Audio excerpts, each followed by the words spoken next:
আকাশের আবাবিল পাখিরা কোথায়?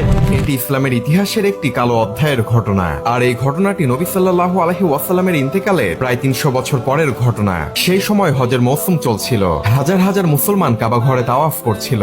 তখন হঠাৎ করেই শিয়াদের চরমপন্থী দল কাবা ঘরকে ঘেরাও করে ফেলে এবং অনেকগুলো মুসলমানদেরকে হত্যা করা শুরু করে। হত্যা করে একটি পানির কূপের মধ্যে মুসলমানদেরকে ফেলে দেয়। এক পর্যায়ে শিয়াদের চরমপন্থী দলের নেতা আবু তাহির আল জান্নাবি সে কাবা ঘরের হাজরে আসওয়াদ পাথর ভেঙে ফেলে এবং বলে, আজ তোমাদের রব কোথায়? আজ আকাশের পাখিরা কোথায়? এই কথা বলে সে হাজরে আসওয়াদ পাথরটি তার সাথে করে নিয়ে চলে যায়। দীর্ঘ 22 বছর কাবা ঘরের পাথরটি শিয়াদের নেতা আবু তাহির আল জান্নাবি এর নিকটেই ছিল। পরবর্তীতে বিভিন্ন দেশের মুসলমানদের চাপের মুখে পড়ে হাজরে আসওয়াদ পাথরটি কাবা ঘরে ফিরিয়ে দেয়। ঐতিহাসিক বর্ণনা অনুযায়ী নেতা আবু তাহির আল জান্নাবি জীবনের শেষের দিকে এমন অসুস্থতায় মারা যায় যার কোনো চিকিৎসা পৃথিবীতে ছিল না, যা ছিল আল্লাহর পক্ষ থেকে এক শাস্তি।